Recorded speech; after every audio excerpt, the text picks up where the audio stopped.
Yeah, good afternoon, everybody, and thanks for coming. And today, I would like to tell you a little bit about COVID and laboratory perspective. So, Professor Mason already told you that there was a lot we learned in terms of networking and working together within the governmental agencies. Now, I give you an example from the laboratories that is pretty much goes in the same direction. So, can I have the first slide? What? Yeah, Stefan. Next slide, please. So that is pretty much what people think about lab, yeah. So somebody is sitting at a table, pretty crowded. Next slide. Yeah, and these are, what? Oh, I have it? Yeah. I'm sorry. Yeah, I get it. Okay, so those are all pictures from the slide, from the labs, and today's labs look pretty much like that, and a little bit cleaner, but sometimes you find automation, sometimes you don't. In most of the labs, you really do not find automation. And for people in the hospital, very much laboratories are like a black box. Yeah? They deliver a sample, some magic happens, and they get back a result. So I just give you an overview. We are quite a big lab. I'm doing the microbiology, and we're quite a big lab in Abu Dhabi. And those are the numbers pre-COVID, 2018. You can see that if you take together all samples, 230,000, that's on average, we're around 600 to 700 per day. Yeah. So that is at the high end of hospital laboratories already. So, and then COVID happens pretty much. December 19, China reports at first that they have unusual cases of pneumonia in Wuhan. The virus was isolated. It was shown that it was a coronavirus. And in January 15, 2020, the sequence was published, including the tools to detect the virus. And in January 27, we were able to identify the first patient in the UAE. So we took what was published and built our own assay, and then we were able to detect the first patient. It was no surprise, Chinese visitor in Dubai. But this is the curve of the number of cases which we detected. Yeah. So, and you can see that from January 25, there's quite a gap until our cases really went up. So what that means is that this 1 month bought us a lot of time. So we could prepare, the hospitals could prepare, the public health system could prepare. And then when the epidemic started, yeah, we knew what was coming because we knew it from the rest of the world. So this is wild type,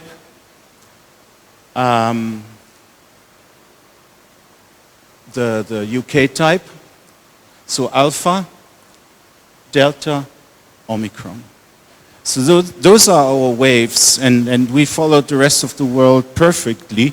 But the public health system was pretty much prepared. So what happened in the laboratories, and what I showed you already, this is one of the examples for PCR. This little cartridge that is held up here is one reaction. Yeah, that little box harbors 4 reactions. So, and this is a very easy PCR to perform. 1 to 4 samples take 60 to 90 minutes. Now, if we look at a little bit more advanced, then you need more skilled staff to work on an automate like that, but you have 92 samples which you can perform, but it takes 3 to 4 hours. This is what the labs were dealing with at that time. But the requests for the COVID cases went up significantly. And I mean, that is one delivery of COVID requests which we received in the lab. And even though I said there was a lot of time to prepare the public health system in the hospitals, the labs were by no means prepared to cover that at first. So the immediate challenges that we saw was in terms of staffing. You had to adjust to that situation of having so many samples very, very rapidly. And staff were doing overtime. Everybody in healthcare was doing overtime, but of course in the labs they were doing overtime a lot. And we also realized that we need new staff, we need it quickly, and that staff had to be trained also. Yeah, so those are the challenges that we were seeing. Supplies. Almost everything that we had as supplies at some time became a shortage. Yeah. And things that we never actually thought about. Yeah? Here, these swabs are necessary to transport the virus properly. And they became rare at some point.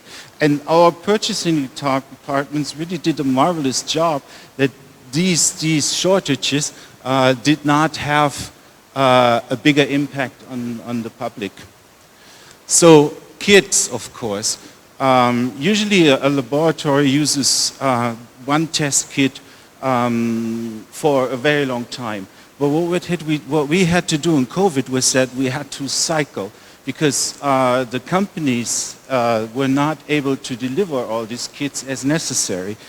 And of course, any other consumables that you can think of. What is important for the safety of your staff is the personal protective equipment. And even that was a real challenge to maintain because you can imagine you produce, when you work with these samples, a lot of aerosols. So you put your staff at risk, yeah? But what are you going to do when you're running out of masks? Yeah? So we had to be incentive to come up maybe with the system to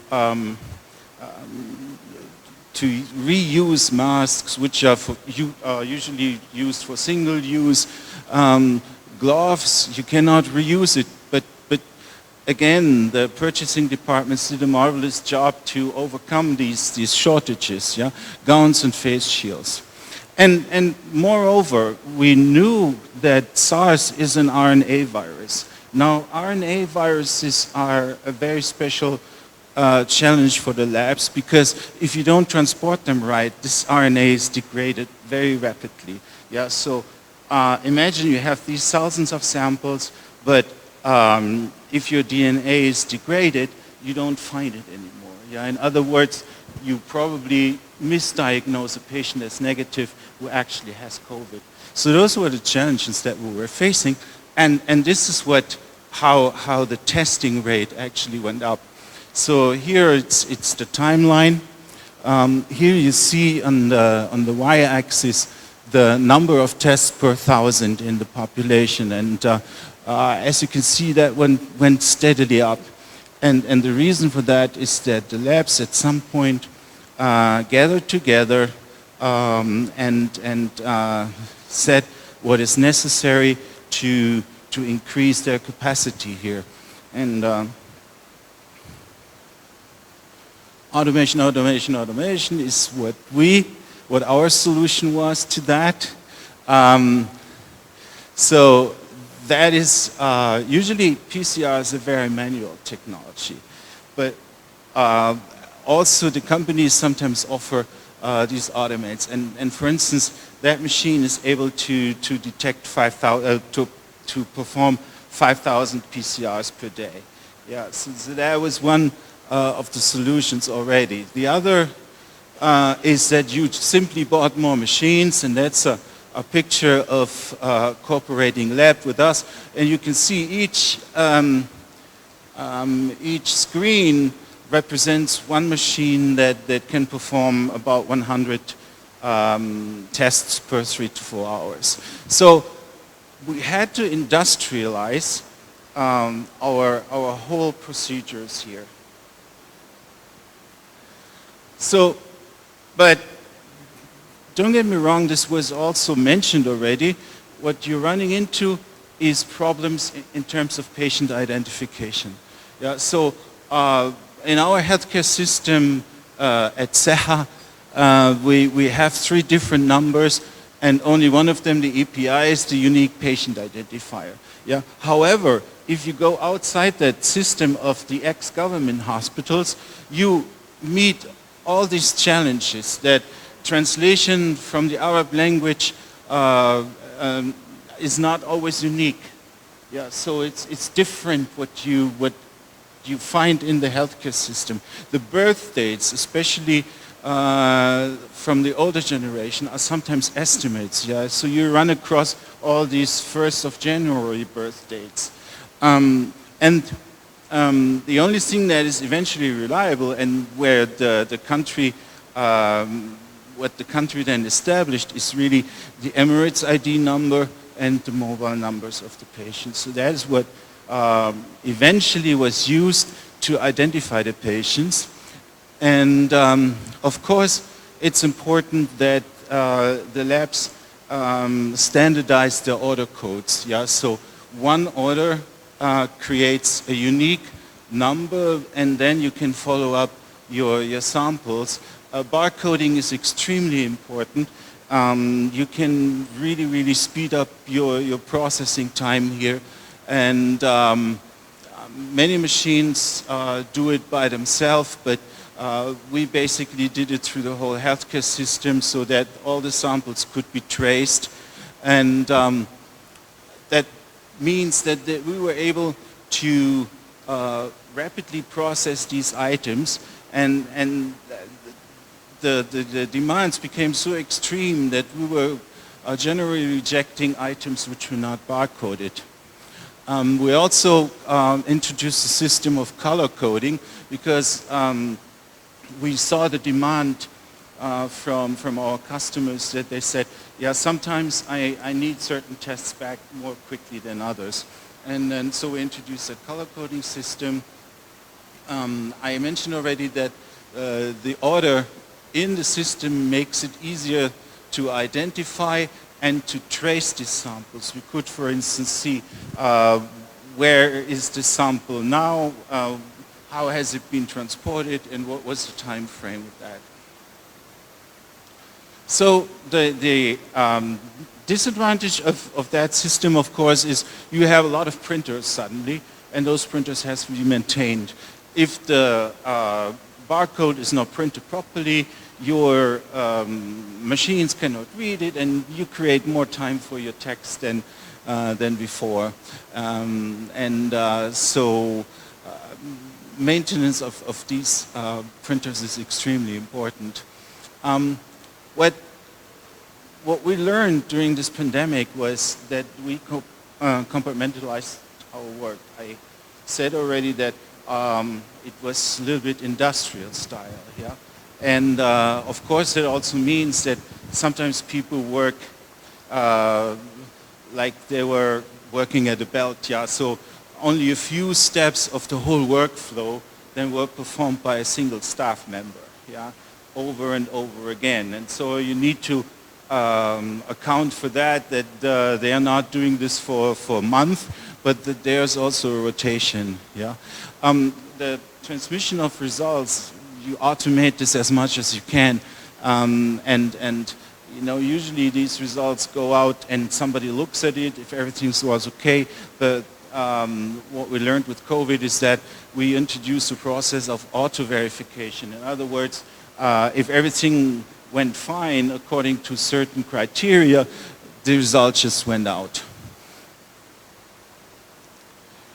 So what we also saw is that it still wasn't enough. Yeah? So the demands for the testing was still higher than the labs could deliver. And so the screening labs, the labs which were serving the general public, came up with the pooling procedures. In other words, you take 5 samples, put it together, and test them. If that sample is negative, then all 5 are negative. That is the principle of pooling. And of course, you multiply your capacity times 5.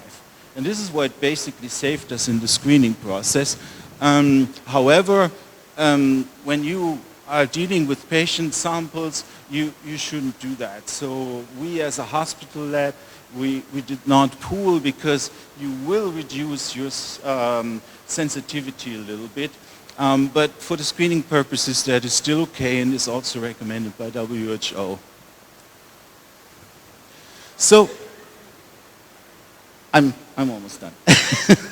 Sorry.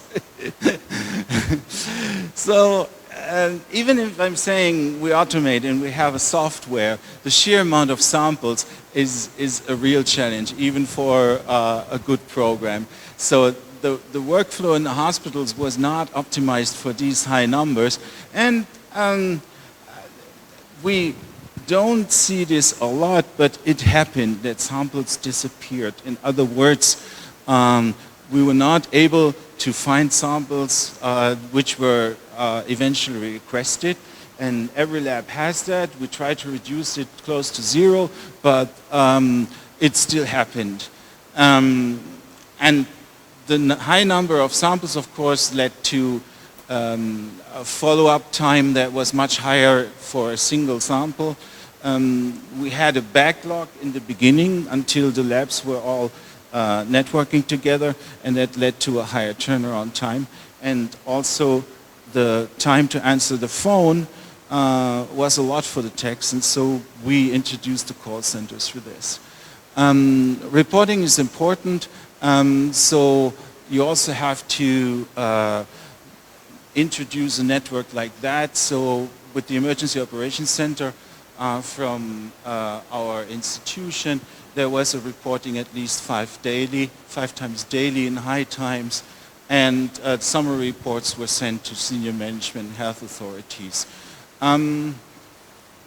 So that's an example where we networked the labs together, and you can see that the performance is pretty much is very, very different. So sometimes labs have up to 12,000 samples per day. Some labs only have 4 or 40 samples. So that was a huge difference already. What is also important for us in fighting the pandemic was the fact once we had this single source of data, we could also commute with a national introduced system. Yeah, and you already know Alhausen, and you know that there was SMS, but you also have to realize that wasn't possible before we nationalized the data transmission. One word about data safety. When you transfer so many patient samples, this is very critical. This is also confidential. So you have to make sure that your network is secured, that the communication goes via secure software, and that you protect everything you send around with passwords. So in summary, most of the labs were pretty much unprepared at the beginning of the pandemic. Digitalization really helped us a lot for the turnaround of many samples. Automation and pooling was basically the solution that we came up with to deal with so many samples. And also the reporting was an important step to fight the epidemic. What my solution or my take-home message is that the lab community certainly grew more together during this pandemic. So we learned to exchange our results, we learned to report these results to the public health authorities, and going back to normal. We're all looking forward to that, but I would say that we are definitely ready for the next challenge. Thank you very much for your attention.